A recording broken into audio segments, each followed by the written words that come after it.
Francisco. I work for San Francisco Conservation Corps.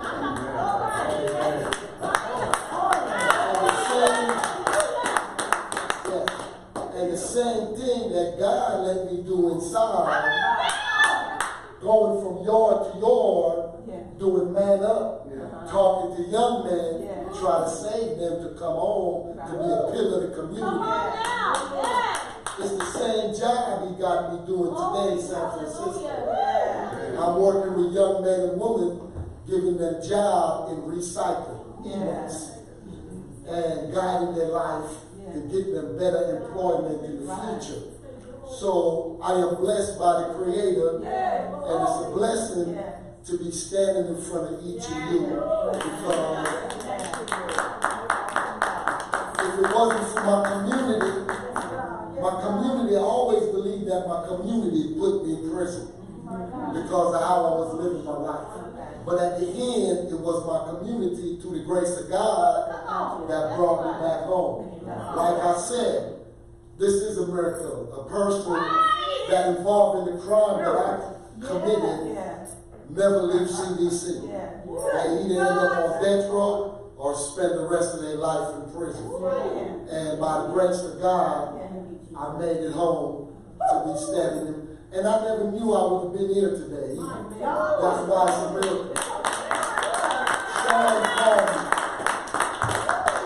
Sean called me 2 nights ago, and he said, "What you doing?"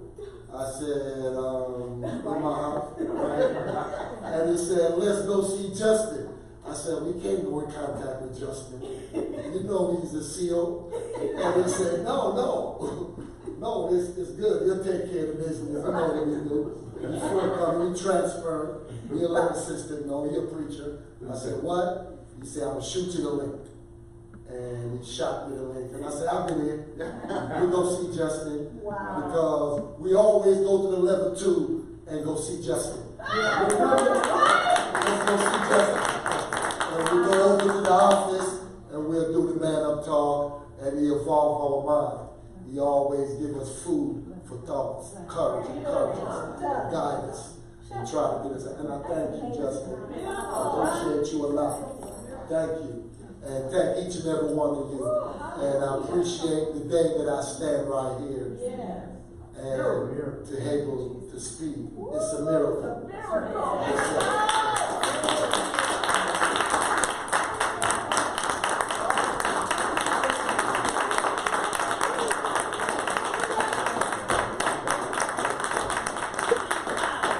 Don't be preaching too much.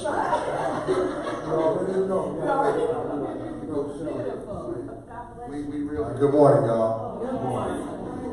I'm one of them sensitive men, so I might cry. So I'm one of them sensitive. My name is Sean Gage. I'm also called the Black Knight. I'm also called Raheem. Right? My testimony. I'm from East Oakland, California. I ran the streets like I was really from East Oakland. In 1989, I committed a murder. I got caught for a murder. Right? 18 years old, ended up going to prison. What I didn't know prior to that God was calling. Right? So I was given a mission before that. I was given some skills and some abilities. I had a bunch of people that were willing to follow me, but I was taking them the wrong way. So I was doing opposite of what God had for me to do. So God, instead of taking my life, he put me in a place where I had to get it. Similar to Jonah, right? Similar to Jonah, right? Jonah wouldn't listen. So God took Jonah and put him in the well, right? Yes. And we call the well the belly of the beast, right? We also call prison the belly of the beast. So I was put inside the prison. And initially, just like him, I never thought I would get out. Right? Initially, I was trying to give me a death note. While I was there, my thing was CEOs were my enemies, whites were my enemies, Mexicans were my enemies, right? And this is how I moved. And I met somebody who told me that I had to get rid of the hate in my heart. I had to get rid of the hate in my heart. And I'm also a Muslim, by the way, right? So I'm praying, but I still have so much hate in my heart, right? And in this hate, I was hurting other people still. And I met this brother, I think I was, 22? I was 22 years old, right? And he's a Muslim as well, so we started building. So we started changing our hearts first. So God started changing our hearts first. And as God changed my heart, right, I stopped Mexicans stopped. Well, first initially white stopped being my enemies, right? Then Mexicans stopped being my enemies, right? So I was asked, what about COs? I said, that would never happen. Never happen. I hate COs, right? So that was my plan, like you was talking about earlier. You know, we got a plan, but God got a whole nother plan. So I don't know how God did it or why God, I know why now, and I don't know how God did it, but I came to a point where I knew something had to change. And in me changing, I knew other people had to change. So God put something in my heart, which is what the brother spoke of. It's called Man Up. It's Man Up and Woman. It's a program that I don't say I created because God is a creator. So I say I designed it. Right? Come on now. And from this program, you know, there were people who didn't believe in it. One, because I was considered a thug. Right? I called myself a thug after being a vampire. Right? So they was against it. And then as I started going, people started believing, people started seeing it. Justin watching me the whole time. The whole time. Right? And as he's watching me, he's watching his transformation, but I don't know if he's really watching my transformation. I don't even know I'm transformed. But I'm just doing what I'm supposed to do. So as time went on, another Lieutenant Mitchell, I don't know if y'all met him, Mitchell came and I had him speak. So one of the things in the program, one of the positive things was I would have COs come talk. So I had COs interact with inmates, which is something that didn't happen. Right? And they would come and sit and interact, they would interact on an intimate level as men, talking to men, not as officers talking to men. And at the end of one of those meetings, Mitchell, it was count time. It was count time. I hate count time. Right? But it was count time. And at count time, Mitchell didn't want to let us lock up. I said, we got to lock up. I'm focused. We got to lock up. So he let everybody lock up, and he stuck his hand out to shake my hand. And when he stuck his hand out to shake my hand, I looked at him like this. And I'm looking at all the people that's going to be looking at me shaking the officer's hand. I couldn't shake no officer's hand. I couldn't do it, right? So he got his hand, he just hold his hand. He just hold his hand. He said, you got it, brother. You got it. I'm just looking at it, looking at it. So finally, I shook his hand. And when I shook his hand, he grabbed me. And he hugged me. Wow. Now, all these, it's about 350 people in the building, right? All these men looking at me hugging a CO. Right? At that moment, God did something totally different in me that I was never even expecting. That moment changed who I was. That moment allowed me to be able to hug other men. Right? And that's one of the things that we incorporate in what we do is the intimacy, hugging men and being men with men. And from that moment, he's still watching. I don't know what he's watching. I don't know what he's watching. Right? And I'm steady moving. So as I'm moving, some people thinking that as we were moving, we were either moving drugs, we were moving phones, whatever it wasn't for the good. But as I kept going, I kept incorporating the COs and inmates together, COs and inmates together, COs and inmates together. Because my belief had become that we had to bridge this gap. Because that was our community. Being that was our community, only way we were going to make it to this side is if we bridged that gap. And then we had to bridge that gap to bring the rest of the guys out and take the other people in to pull people out and lift us up. So from there, I approached it. I ended up getting a job through another CO, right? And I know I can talk. But another CO was a lieutenant. He told me he wanted me to come work with Lieutenant Fetch.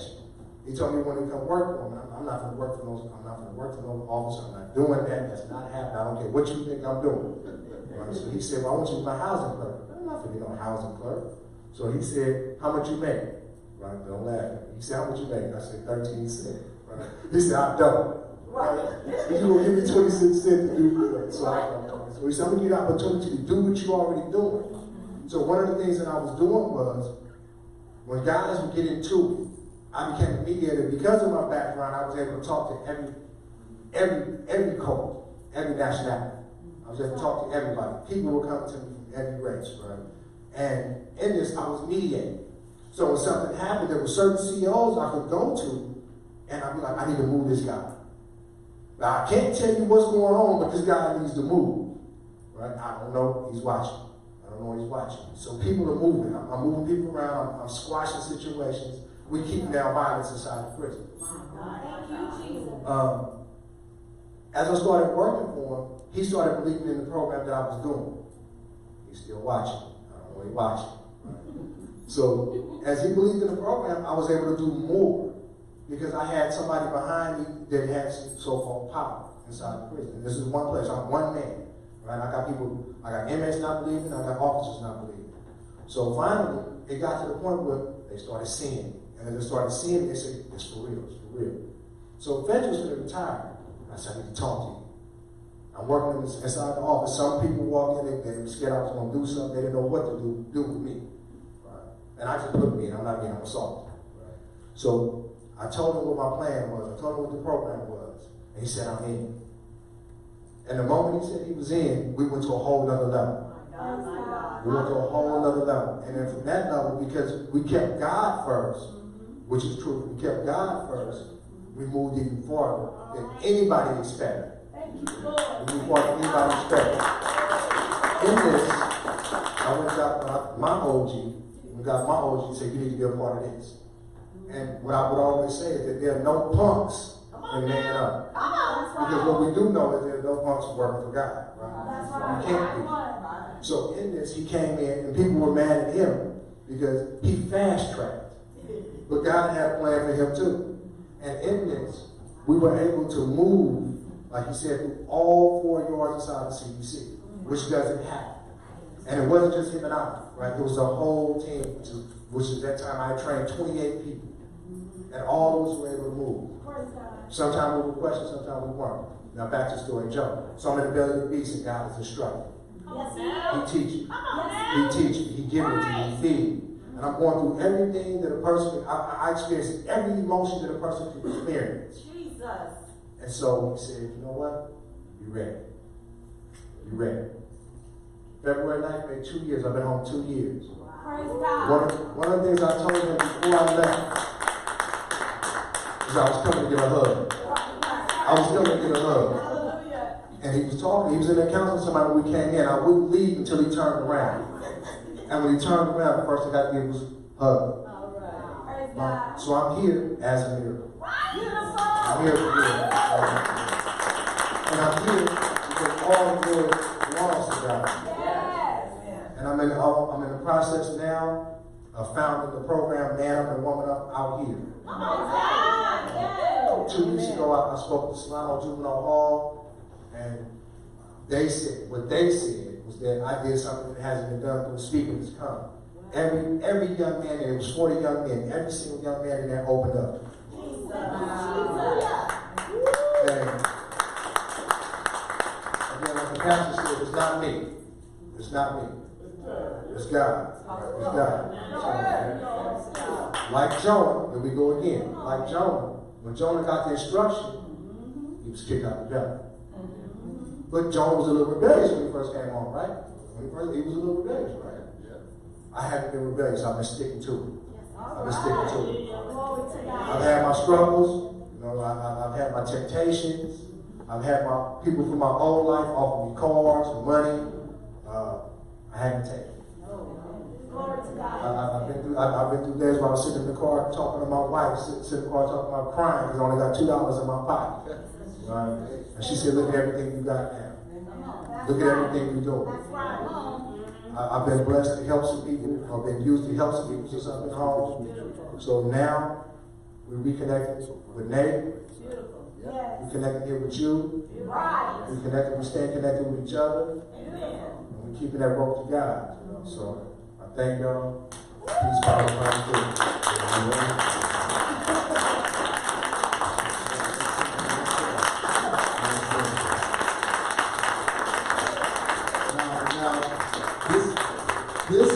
This can't be orchestrated. This can't be orchestrated. This can only be demonstrated. Let me tell you how awesome our Creator God is. Right? Let me tell you how awesome He is.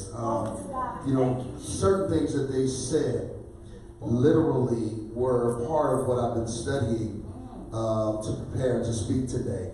But you know, and so when I said over there, I had a moment where I said, glory to God. And, you know, and I had a tear. is because of how God connects things. I remember when I told you guys, I even told them, I said, listen, I said, I don't even want you to think it's strange. I said, because they're going to come in and they're going to come visit. I said, and they're going to be, they may be Muslim. Remember I told you all that? I said, you need to walk in love and walk in faith and then let God deal with the rest. All of the other stuff that we need to deal with, God's going to set the record straight on everything. So we don't have to be, looking at each other like that or anything. But I'm going to show you something. This is how God is doing. He's doing the work. Just last week, a young man walked up to me on CSP Salon, and he looked at me and he said, "You don't remember me, do you?" And I looked at him. I said, "Yes, I do." I said, "But where from?" He said, "From church." He said, "My name's Washington." And he went on to tell me who his mother was. Wow. And I said, absolutely. I said, I know your mother. And I remember you. I said, you know what? I said, and it is well. That's all I had to say. I said, it is well. I said, you keep your head up. Keep doing what you need to be doing. And this will pass. So he's in good hands.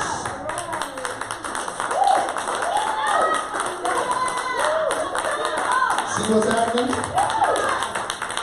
So, is his mom here? Will she stand?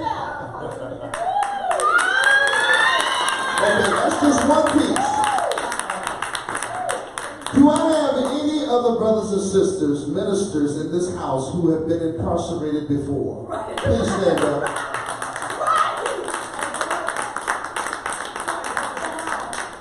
But yet are standing here and have come forth to do and are doing great things. It's a testimony to the truth. And we talked about truth. And I've spoken at the Man Up functions, and I've always shared that. I've always tried to keep it real. What he didn't tell y'all is that we actually knew each other from Oakland too. When I was a little bad boy running around trying to think I wanted to be connected with certain entities that we won't speak of at this time because we have grown. We've grown beyond being named what some other person wants to name us. That's right. We've come past that. We know who our Creator made us to be and who He called us to be now. And so we walk according to that calling. We don't walk according to what the street calls, because that's what will get us off course. But when we walk according to what our Creator says and what He's desired for us and designed for us, then now we can become who He called us to be in the first place.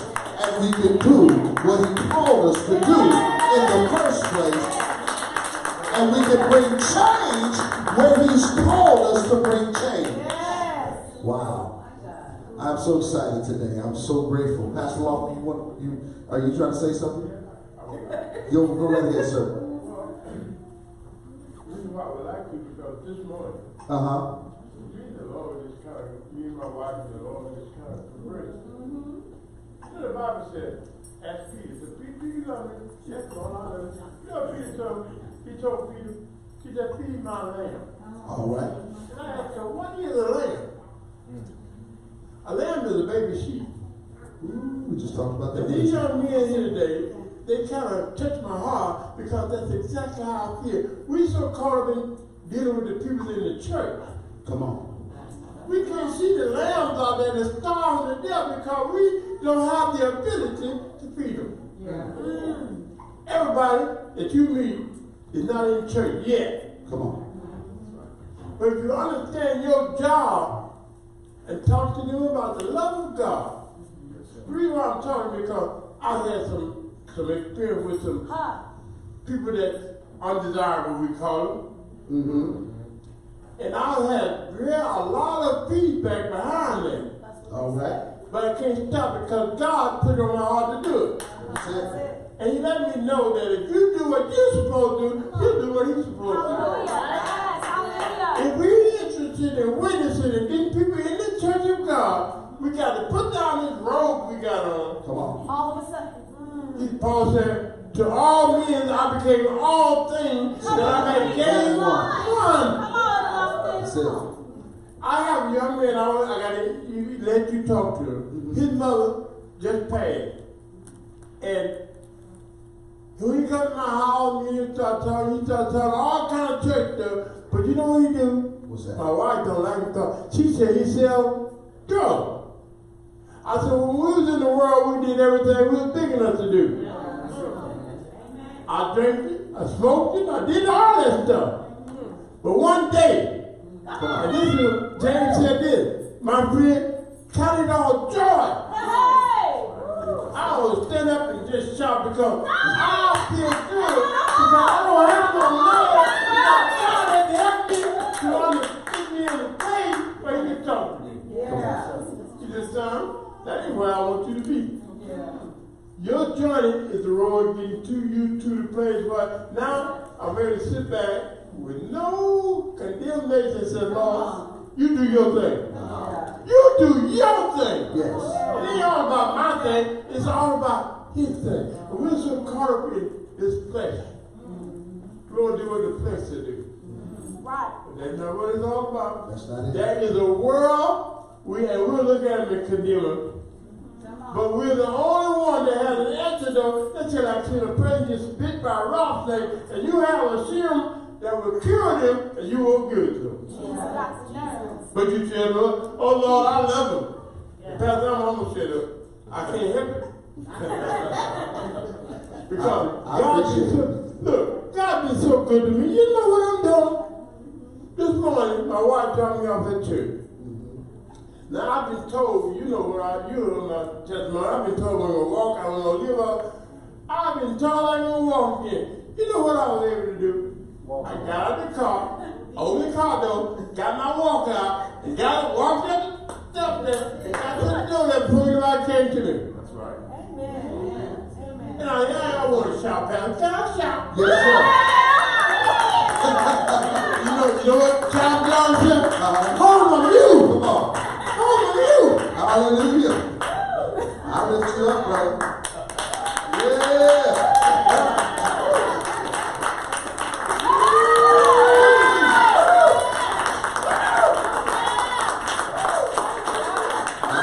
Yes, sir. That's all right. No, don't apologize. No, don't apologize. God been good to me. I want to say one more thing. Those young men spoke from being incarcerated. That's right. I was incarcerated too. Right. I wasn't put behind no bar, but God put me on a bed while I was. Jesus. Come on,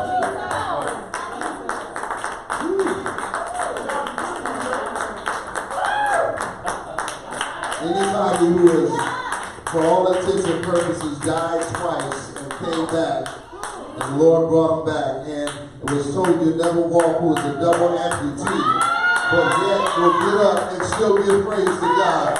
I'm going to give him time on the microphone. It is well. Yeah, I see you. All right, praise the Lord. I see you. Right. Testimony. So, y'all need to come to Sunday school. Come on. Now, in Sunday school, we talked about only God can forgive sin. Come on. And we talked about how we were expecting a miracle in service today. Now, first I saw Pastor Lofton walk in. I said, okay, God, that's the miracle over here. Now, when y'all started to, I'm sorry, my voice is high pitched. When y'all started talking, miracle number 2 and miracle number 3. Now, when you told me you seen that Washington did it, was Mother Washington supposed to be here? And she wasn't supposed to be here today. She walked in. That's right. And y'all don't catch the miracle that God is doing in this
prison doors are coming open. I don't care who's sitting in office right now.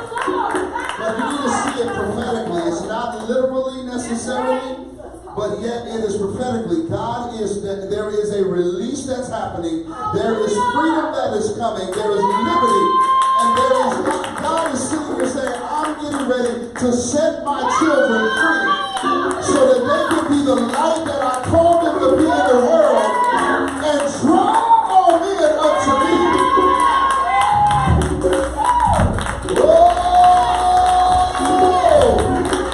The blind eye is getting ready to be open. Woo! That which you thought was dead is getting ready to come back to life. Oh!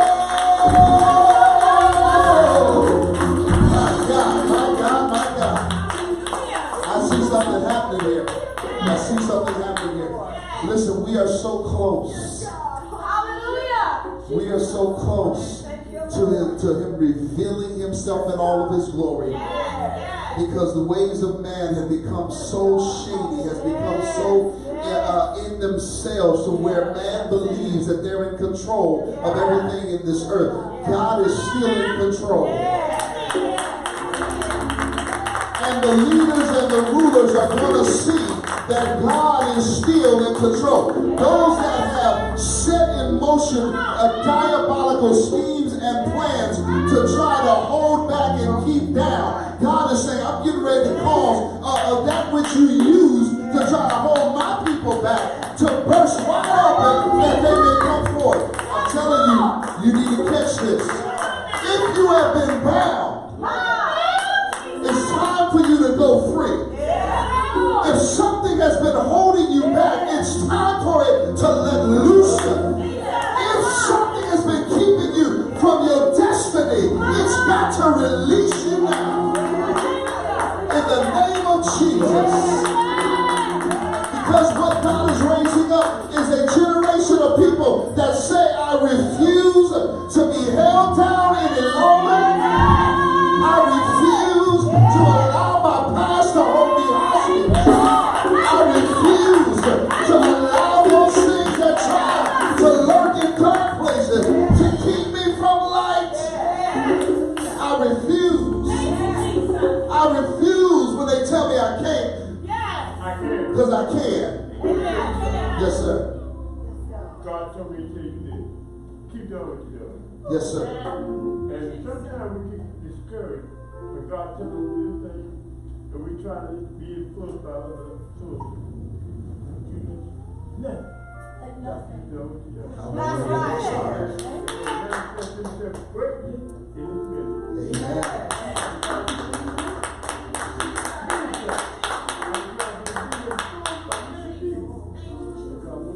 Yes, sir. Yeah. Keep doing what you're doing. Let's give God praise. Amen. Y'all trying to get me to preach before I'm going to teach.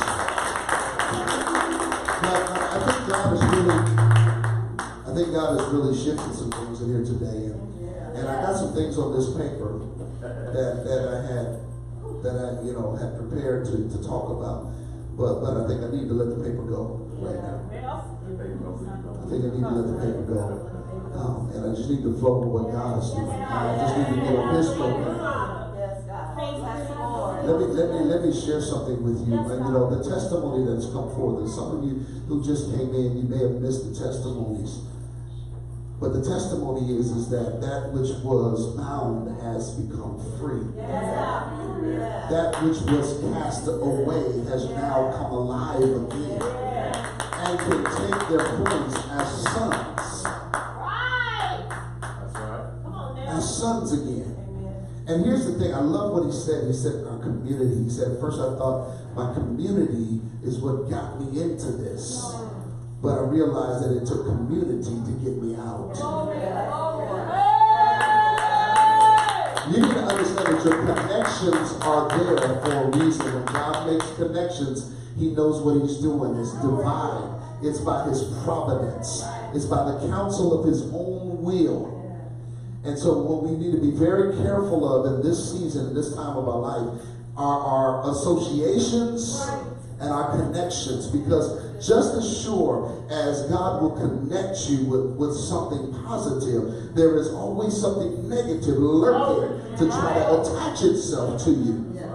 There's always something that's painting the picture as if it is greater and better and has a deeper understanding or knowledge for you, or whatever it has for you, or it can take you to another level of finance and this and that. Let me tell you, don't get carried away right now. Now is not the time to be running and seeking after stuff.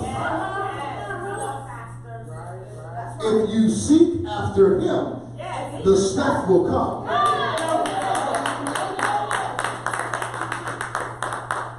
Seek ye first the kingdom of God and his righteousness, and all these things shall be added unto you.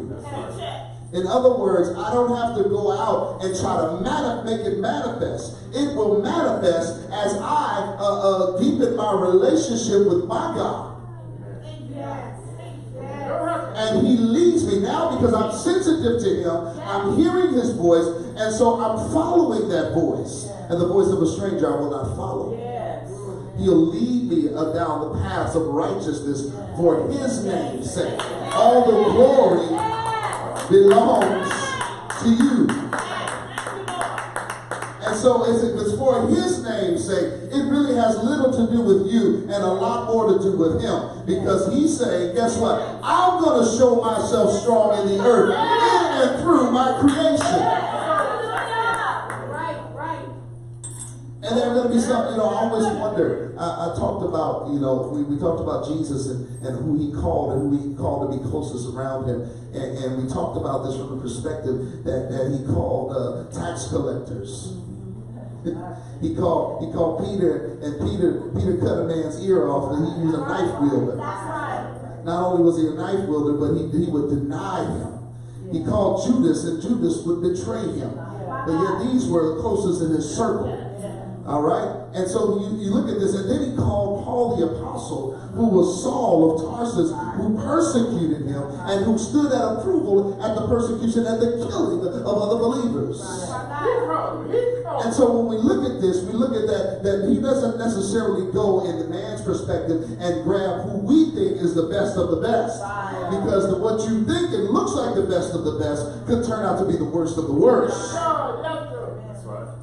Why? Because it's not what goes into a man that defiles a man, it's what comes out. It's what's in his heart, what's in his soul. So he looks at what is inside, not what is outside. You said it earlier. You said a lot of times, you get looked at from the outward appearance or what paper says. What people think? Before God. But the true essence of who you are, the soul of the man, is determined by God. God is the one who is knowledgeable of that place. No one else can see that place but him. That's it.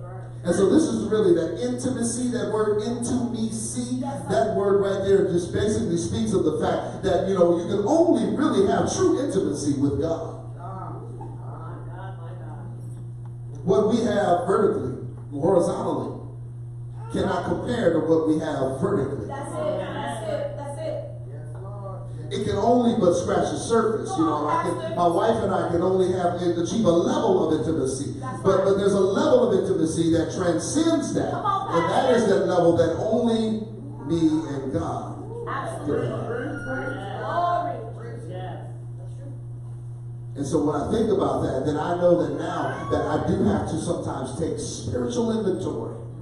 I got to look within. I got to say, okay, God, what is in me? What do you see in me that needs to be dealt with? What needs to be changed? And Dr. Phil can't give it to me. He can't explain it for me. Oprah can't give me enough of her wisdom for it. And what's the new doctor? Dr. Oz can't explain it for me. Nobody can really give it to me the way that I can get it from my Creator who made me, because he knows his creation. He knows you better than you know yourself.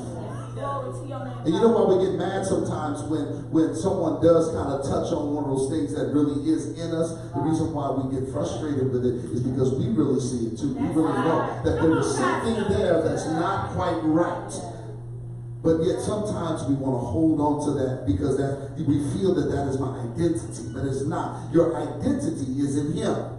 That's right. That's right, Pastor. This is why glory is revealed through his creation. The more of him in us, the more of him they see. That's it. Amen. Yes. Amen. That's it. And so whether you're walking in the prison ground, That's whether right. you're walking in the grocery store, That's it. whether you're getting in and out of your car in the Come on, community, Pastor. All right.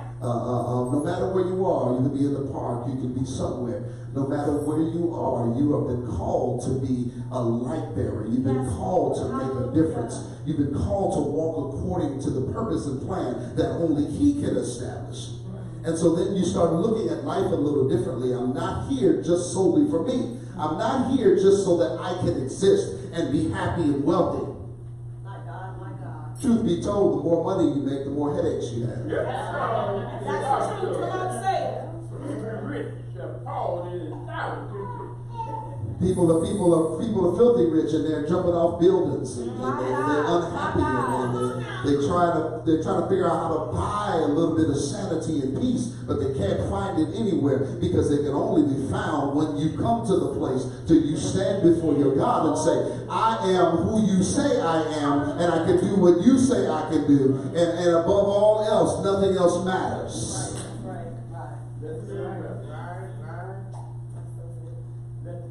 So I was going to talk to you today about, there's several things that were coming across my spirit today. And I was talking about forgiveness. I was thinking about forgiveness and how the depths of forgiveness need to be and how you free yourself when you forgive. And how when you forgive others, you got to remember to forgive you. I told the brothers this. I said forgiveness is, when we seek it or we have to give it, we can't get it unless we give it. Even if we give it, we got to remember to forgive us too. And no matter where I've been and what I've done, before God, because God knows all things. Yes. There is nothing hidden before him. That's right. There's nothing hidden. There's no stone unturned. He sees through the stone.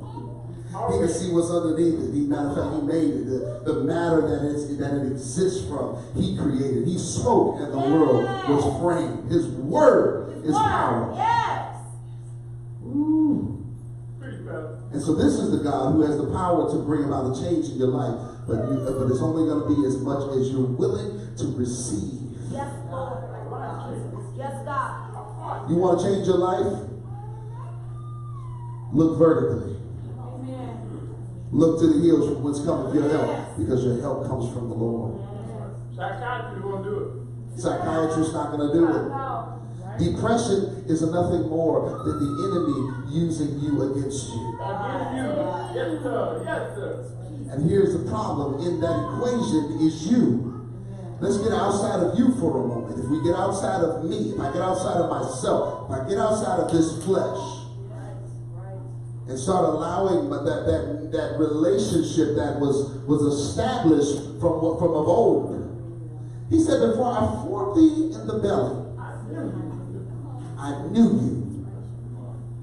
When I formed thee in the belly, I knew you. In other words, I had a hand in making you. I knew your name before your mama met your daddy, and you existed within the mind of God before there ever was, before time began, because he is eternal. Yes, he is. Oh, yes, he is. I like to say this all the time, is that time is just an interruption in eternity. In other words, God is an eternal God, and time is something that was created because of us. We exist within time. Time exists within him. He is eternal. So time is just a space in time, or a piece of the puzzle. In the vast isness, let me make up my own word, of who God is. Somebody asked the question, said, well, if God created everything, who created God? And I just simply said, well, let me tell you something. No one created God. God is. God is. The one that was and is to come. There is no other. There is nothing else. There is no one that can lay claim or lay hold to creating him. He is the sovereign creator and sustainer of all things.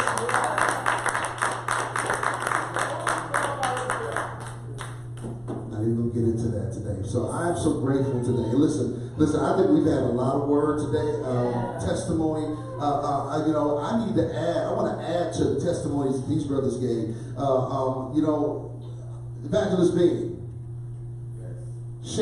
come share your experience. Come share your experience. And then I'm going to hear from Minister Sharice. Because this is something that some of the body, you've heard the testimony of our brothers today, but have you really ever really listened to the testimony of your brothers and sisters that were already here with you? Right. Take a moment.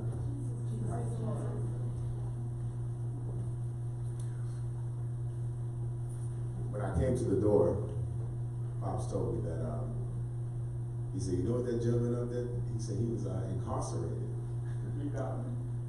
And as I heard him, I realized that he's free. Because see, you can be out here and still be incarcerated. Yes, you can. Yes, you can. And there are certain situations and certain things, like Pastor said, people, places, and things, and certain things that we can associate and affiliate ourselves with, and it can cause us to be in prison. I'm very grateful that I'm no longer behind. I always tell them I'm not going behind your walls no more. You know, and I remember a long time ago, I remember when we were at, where was that? We were at the Fairfield Community Center. And I was singing on stage. I did an event at the Fairfield, that art center downtown. And Pastor walked up to the front of the stage. I didn't even know he was there. And I told him, I said, man, I'm going to join your church. We were in Chosen Generation. I told him he was a preacher. I said, man, you're a preacher, bro. I said, whenever you get to church, I'm going to join it. I was living in Atlanta at the time. But I just knew that I was going to be here. And but had not it been for me making proper decisions, the best thing that ever happened to me, man, in my 50 years of living, I'm going to keep it real with you, man. Besides being born, besides God bringing me into this earth, is my wife. Now, I see you with your wife, and I heard Pastor speaking about, I'm sorry, I'm married already. But anyway, and are you Muslim? Yes, sir. Okay, well, assalamu alaikum. Okay, I respect that. And I like what Pastor said, Pastor. That's growth. You know, a lot of preachers are not doing that. Right. You know, and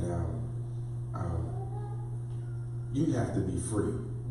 Because there's a lot of people that's in these pulpits that are not free. Exactly.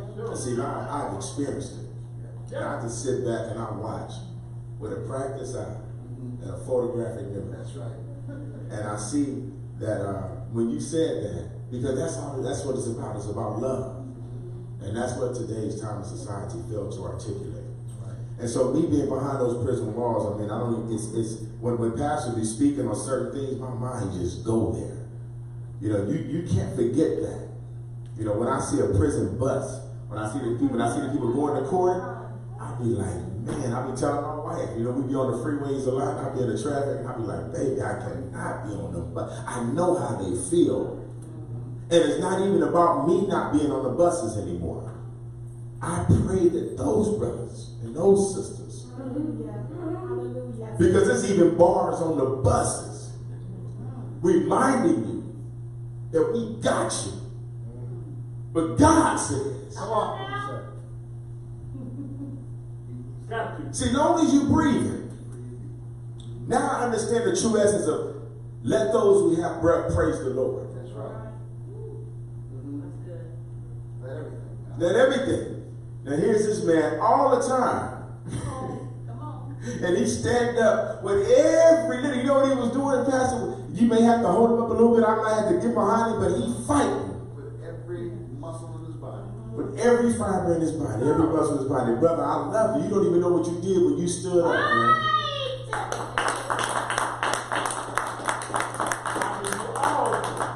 If you can stand up, you can stand up, you can stand up, I can stand up. You know what I mean? That's right. That's right. They always say God takes the forgiveness and do the miraculous. Come on. He take fools and make tools. That's right. But here's, you know, sometimes you be at the church sometimes, you know how you just be kicked back and, you know, it's just like, okay, well, I normally I'll stand up on that one. Well, I ain't going to stand up on that one. I ain't going to clap. Okay, well, I clap on the next one. You know, like this routine or something. But here's the man who said he can't help himself.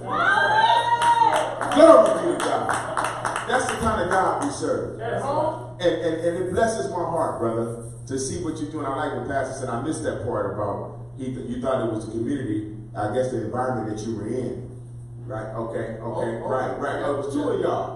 Okay, what's up then? We free, talking to the people, Wow. Yeah, Pastor, you got to be feeling real great right about now, being a correction officer. Yeah, that's all good. So anyway, man, I'm grateful, man. I've been there, and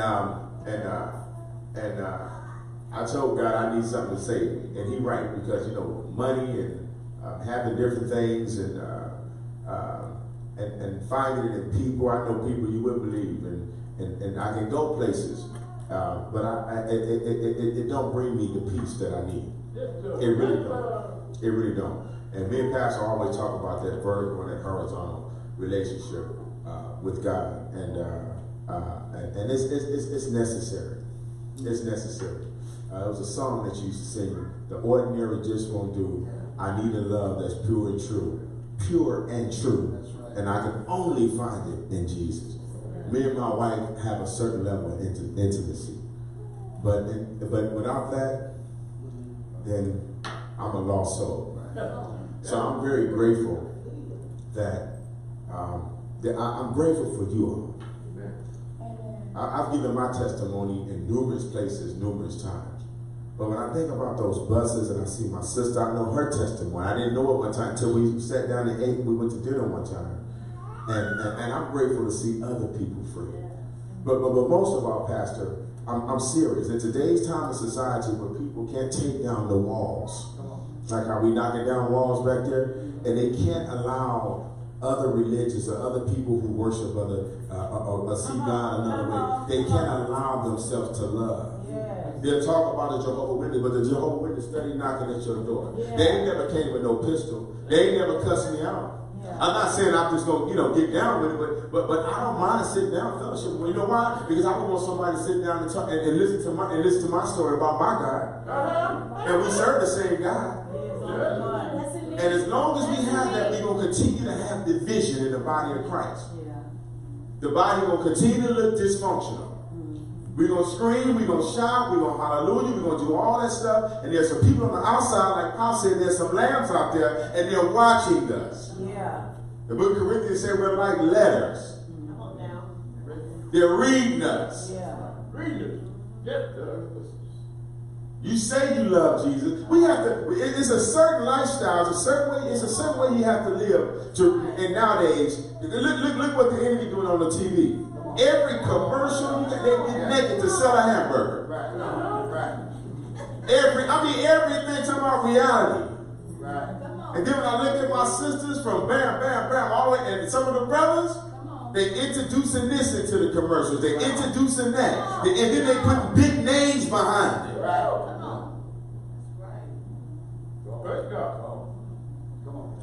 And so we can't see it up. And so you could be at work, now they got the machine, you can, okay, I'm going to record it.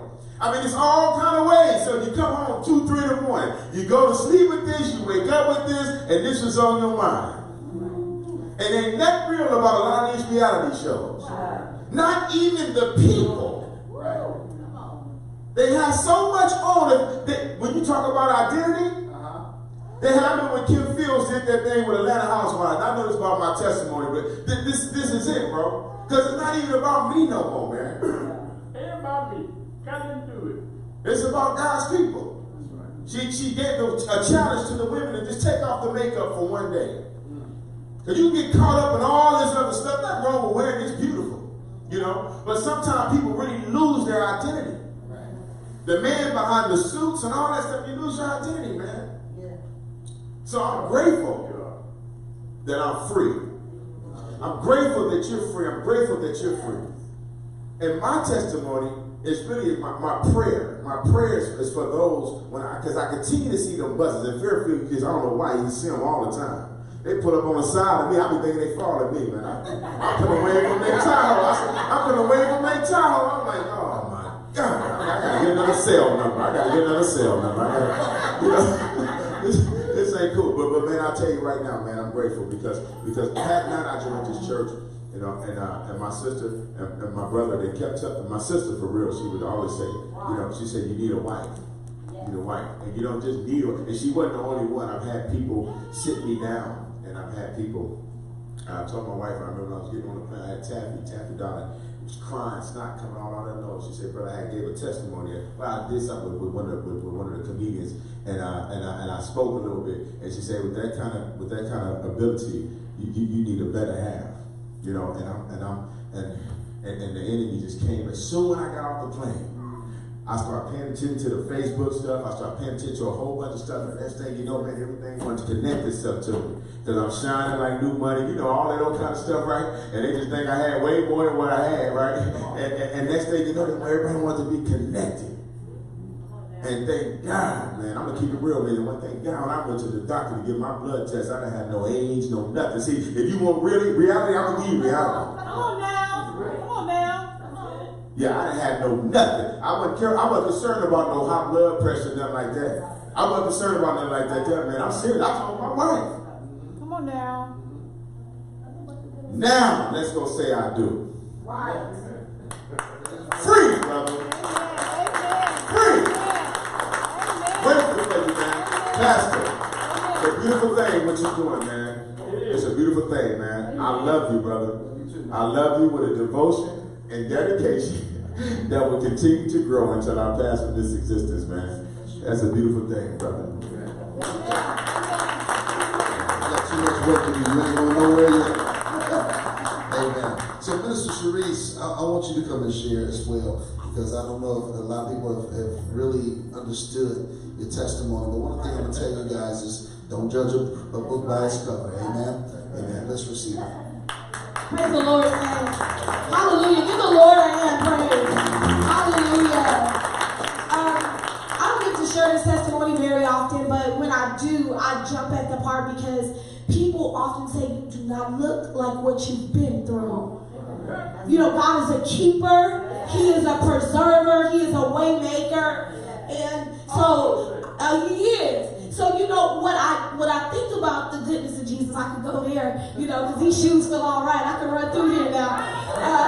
You know, but what I think about it is I caught my first case. I was 23 years old. It was in 99. And, you know, I always tell my young people in our youth class, I said, as soon as somebody tells you something, they say, all you got to do. If they start with that sentence, you know, it can have an elaborate plan, but then it gets down to your part. And all you got to do, you know, is get caught and spend this time in prison. You finish the sentence. But, you know, and I caught my case, and I didn't just go in and just deal with it. Instead of, it was a minor thing because the enemy likes to keep you on the run. The Bible says the thief runs when no man is chasing them.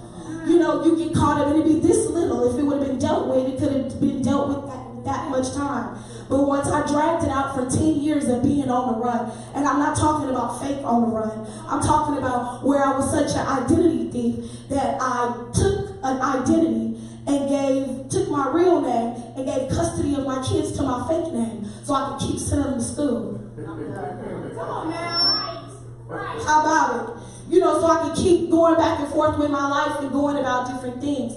And by the time I looked up, I had 6 warrants, 5 counties, and 3 states. And my sanctified mother called me on the phone and said, Jesus, you are on the front page. You think? Jesus. And what God did is when I did turn myself in, it came at a point where I had to choose if I was going to go deal with this problem or if I was going, oh wait, I got too headed. By the time I met my husband, he was like, girl, I love you. I said, you don't even know my name. You don't even know my name. I'm going to jump out this window because the whole building is surrounded by Dallas Rangers, Texas Rangers and whatnot. What? He opened the police slid a note under the door, said, we'll be waiting for you and when you come out. I wrote on the other side, no you won't. My mama said, baby, no matter what you do, I'm coming to get you. My mama was a woman of God. I'm praying. So Minister Brenda, your prayers, God, penetrate the prison walls. Your prayers walls, your grandmother's prayers. You talked about that scripture she taught you. It sustained you, brother.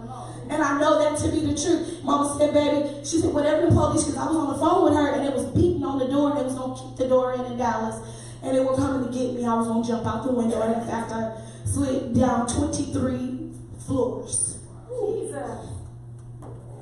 Jesus. Let's go. Let's go. Down 23 floors. I almost could have plummeted to my death. But they called me the gingerbread girl, didn't they, baby? Catch me if you can. I was tiny too. I couldn't do that right now. Ooh, I was way less sexy than I am now. Praise God. You know, when I got down there and my mother said, baby, I'll come bail you out. I'll come do what you gotta do. Baby, how much are the bills? I said, Mom, I'm untouchable. You can't do nothing for me. And then so I slid out. I made it through. I made it out that window. To the police that was supposed to be coming to get me, they left him on patrol until the judge gave him the warrant to kick the door down because he had no warrant. I told him he had no warrant. That's something about being an inmate. We know that our rights better than they do, don't we? I told him you ain't doing nothing. If you could have did it, you would have been kicked down and stuff. I liked the old man sandwich. You know, I sat down. I was sitting there burning all the evidence. I'm just having a time. So I'm sitting there and I said, I finally made it out the door. And when I did, the police that was supposed to be securing the premises, he was sleeping in his car and he was in his patrol car like this with his head, had his hat like this.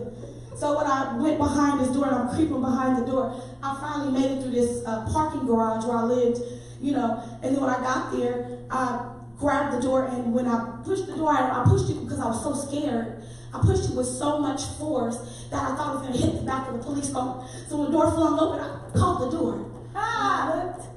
He was still asleep. I crept past him, slid in the line with the homeless people until it was time for me to skedaddle and get across to New Mexico. Wow. That, you know, I don't get to tell this testimony a lot, but when I made it to California, the long arm of the law was right there, and I had to turn myself in. If you would have asked Sharice, who wasn't saved, I used to tell them, y'all didn't do y'all job, I did your job for you because I turned myself in. Your job was to catch me, and you didn't. But God caught me. He had his hand on me. And he orchestrated in a way where I had no choice but to surrender. And the thing that I was running from was the point that I'm standing at right now. And if I would have knew that all of that would have added to this, I would have just gave it up. Because what I was sitting there doing was delaying what God had called me to do. I was delaying what God had for me. God had it for me all along. It was me that thwarted the plan. It was me that interjected when I should have held back. It was me. So when I took there and I thought about it, I said, Jesus, now I turned myself in and I was sitting there in handcuffs, and the lady was reading. I was in family court. That's why I had to show up, because you could call me a lot of things, but you can't call me a bad mother. You know, there's some things I'm just not going to turn to. So I stood there and they read off everything, and the lady was just stimming. She had about 19 different felony charges that they were putting me in handcuffs. When I told him, man, my name is Sharice Booker, he told me, he said, oh, Sharice Booker ain't showing up here today. I had to put my ID. I said, I am Sharice Denise Booker. And I walked to when the lady asked me, and my ex was sitting there. I told you she had all these warrants and all these things, and I want custody of the kids.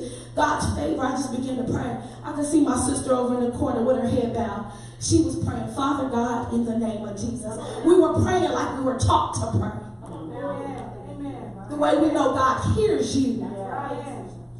So when I got there, I was standing there, and the lady said, well, I'm supposed to take custody of your children. I'm supposed to do that. She said, he proved you were a criminal. He proved you weren't no good, but he didn't prove you were a bad mother. When this is all said and done, when do you think you come home? I had tears running down my face. I was in handcuffs, and I told the lady, never. I don't know. How much time do they give you for running from 3 states for 10 years? Over millions of dollars in lawsuits. What do they do? And she said to me, she said, well, whenever you get back, she said, come pick up these kids. Because they're yours, and I can't take them from you.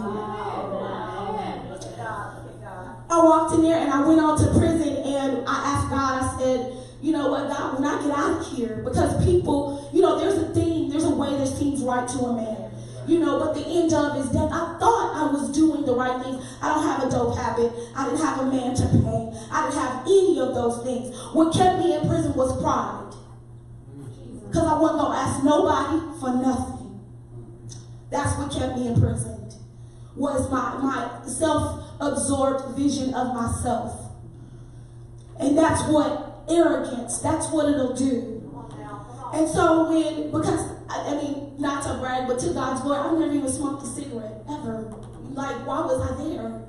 From, giving to people that you would think are there. So when I got there, I said, God, when you set me free, I want to be real free. Amen. I don't want to be fake free. I don't want to be fake saved. I don't want to have a form of godliness and deny the power thereof. I need it down on the inside. So whatever you do, God, you got to do it. You got to do it for real. And I didn't want nothing in nobody else's name. They said, oh, no. When you come out, you can't get a job in your name. And when you come out, they won't rent to you. You got a felony. You got this. I went to prison. They committed me, and they gave me my number, WA0524. Oh my God. That's the number. They got it back with no problems. I stayed there. But when they got me there, I had to leave and go to all of these places. I had to fly to different states, and I had to give account. And I thought about all the places when Saul was transformed to Paul, and how they wanted him to tell his testimony over and over again. Were you, sir, in fact, on the Damascus Road? Did you, in fact, see Jesus Christ? And did he change your name from Saul to Paul? And no matter how many times they asked him, he said, this is my story, and I'm sticking to it. God did change me. This is my story, and I'm sticking to it. Hallelujah. I once was lost, but now I'm found. I once was blind, but now I see. Glory to God. So when I got there, and I had to go back and forth, and every single place, while I was locked up, they gave me the first case wasn't nothing. It was like 16 months. We're gonna give 16 months, just to give you something. Every case after that said you have to you want them to give it to you concurrent, so you can run those timelines together. If they give it to you consecutive, that means you got to do time over and over and over again. So every county I went to, and I gave that testimony, I promise you, the guy said, oh, she already in prison? Dismissed. Dismissed. Dismissed. Dismissed. Dismissed. I got to one county, good old Santa Clara. And they said, no, that's going to be concurrent, homegirl. You done lost your mind. You see all what you did? Where your mom at? We want her too, because there's generations on this thing. I was like, oh, Lord. But when I got there, he said, he made me come back. I had to fast and pray, and I asked God to deliver me. I said, God, I was at the end of my initial time. He said, I said, God, but I want to be really delivered. And not, everybody that was in my mind or in my room, my dorms, they said, why do you keep writing these counties, telling them to pick you up? Why do you keep writing these states to pick you up? If you don't say nothing, they won't know. You will fly under the radar. This is inmate talk. And other people, I want to be really free. I don't want to get to the gate and they get to playing with me. I want them everybody that needs to take a bite of this juicy thing, come get it. I'm got to go. So when I got to Santa Clara County, they said, no, we're not running your time concurrent and we're not dismissing the case. I was at the end of my initial time. He said, I'm going to run. For 3 weeks, I fasted every Tuesday, and I told God, that anything that needs to be revealed, you show it to them so they can get this over with every Tuesday. I asked God to bless the judge, bless her from the crown of her head to the sole of her feet. She was handing out time, real numbers. They was doing real things. People was pissing her off. She was on ankle monitor herself. She had real things going on. And I kept asking God to bless her from the crown of her head. Everything I went to sleep, I prayed for Barbara James in Solano County. Bless her home, bless the work of her hand. Give her wisdom, give her the wisdom of Solomon. God, crown her, do this, do that. Every day, bless her, bless her, bless her, bless. Why are you blessing this? Like you said, John, don't talk to the COs, right? Same way with the judge. What do we want to do to the judge? And every day I'm praying for it. And everybody asks me, why are you praying for this judge? I get before this judge, And my last name is Booker. So alphabetically, I should have been high on the calendar. The whole half of the morning calendar comes down. I get kicked out. I can't even get on the calendar. So then I'm standing there, and they said, Booker, come up. So I step up, get ready to go, step out and go into court. Then he slammed the door in my face. So I'm beating on the Martinez, open this door. I gotta get in here. I've been fasting for 3 weeks for this thing. What you talking about? Open the door. He said, change of venue, Booker, you going to Judge Hate. Hate? You don't got nobody named Love? What? I didn't pray for Judge Hate, so I'm praying, Jesus, whatever hate that did. And I'm praying, and I get there, and I'm in tears.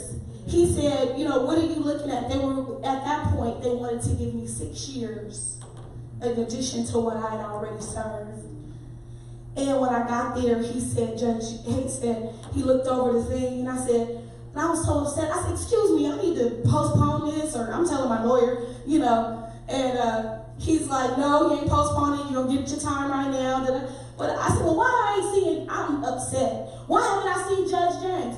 Officer Martinez said, it's the funniest thing, right before your case came, he's like, Judge James got a call. The Lord blessed her, where her first grandbaby is being born at North Bay Hospital, and she had to leave the bench. That's why you had to go to Judge Hay. Well, don't bless her, Jesus, don't bless her. God answered my prayers to bless her. Yes. And Judge Hay said, this is the problem while, we've been having you come back. He said, I understand you didn't want to see me. He said, but listen to me. He said, the problem that we're having is this is your warrant. And it was folded in half. It was completely creased and a piece torn off. It had a coffee stain. It had somebody else's information written on the back. It was tore up. And he said, this is the problem that we're having, Ms. Booker. He said, because we've looked all over. We can't find how much. Come on now. We can't find how much the loss actually is. And we don't know what you're actually charged with. He said the only way we knew is that you wrote the letter. He said, and Judge James has already mandated it won't be a consecutive time that you're going to do. He said, concurrent. He said, it's got to be consecutive. He said, but you were kind enough to give the DA 3 weeks to come up and present their case. He said, but what we're going to do is, he said, I'm going to give you their consecutive time, and are you ready to hear what we're going to give you? And I just shook my head. I said, yeah. We're going to give you 11 days. For which you've already served 10. So if you want to go home today, come on now. Whom the Son is set free is free indeed. Yeah. There ain't no feeling like being free. And whatever you want to set on your heart to do for God's glory, He's going to bring it to pass. Brothers, if He told you to go fishing, I guarantee you won't come up with fish. To this day, that man waited. I was jumping out the window. Guess what? He married me. All right, we own a home health care company. We employ 44 people. I am Minister Sharice Felton of Living Waters Worship. I'm the director of outreach, and I have the privilege of teaching those young people how to be ladies.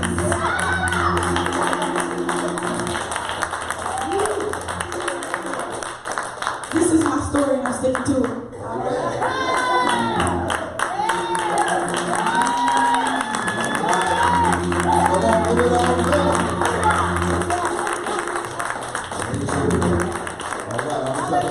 Our timeline today. I know we're looking at the clock, but as I was sitting there, and thank you for your testimonies.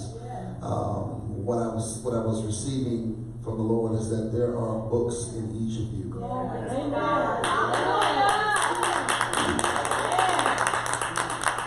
If you don't think that you know enough to write yours, and so you don't know how you're going to get it done, so you've been worrying about how to get it done, but you already know that you're supposed to get it done. But guess what? God's going to give you the resource. Matter of fact, He's already surrounded you with the help that you need to get it done. You got books in you. Begin to write them.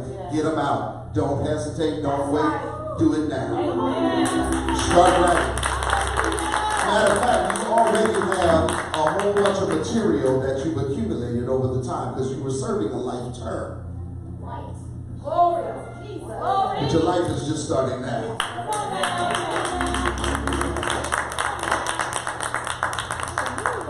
So write the books I'm number one. and write it with integrity.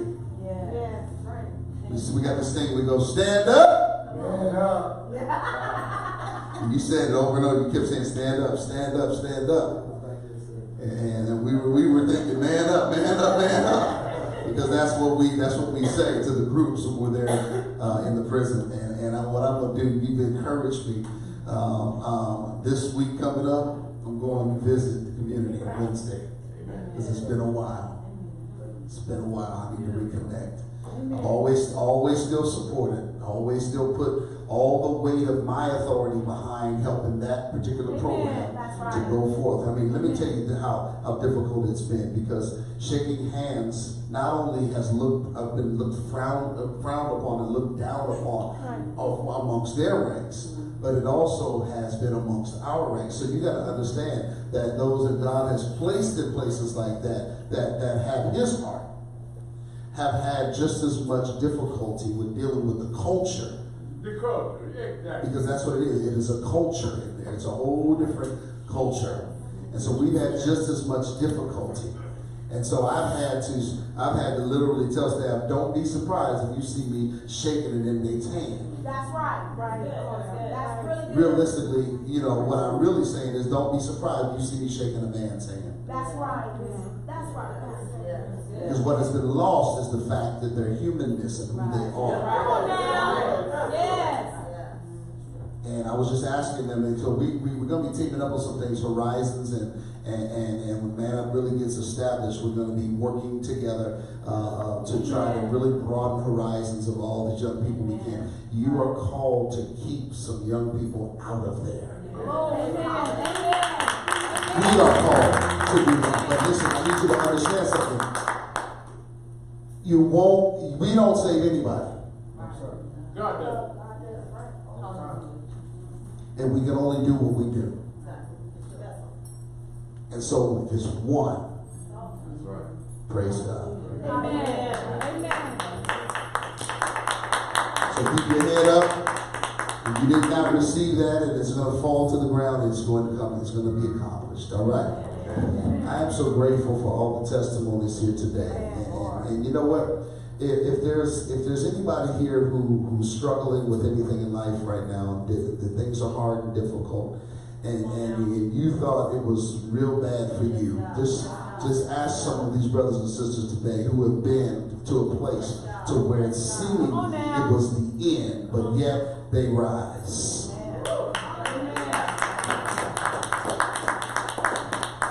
Just when you think that it's dark for you, there's someone else that it's been even darker for. Minister Brenda, it is going to be well. Yes, indeed. We have always talked about this. It's going to be nothing but well. And God saw fit to put him right there where I am. And so I'll be having a conversation with him this week just to check in on him. I will be directing him to man up. To make sure that he's a part, and make sure he's in my facility as well. Glory to God. See how God sets things up? Never would have known that we would be here. Never would have known that would be even necessary. Matter of fact, prayed and cried and cried and prayed. Come on now. But but God saw fit that no matter what, He's going to break him through. He's going to bring him out. And I look at him, he looks good. He looks good. He looks good. All right.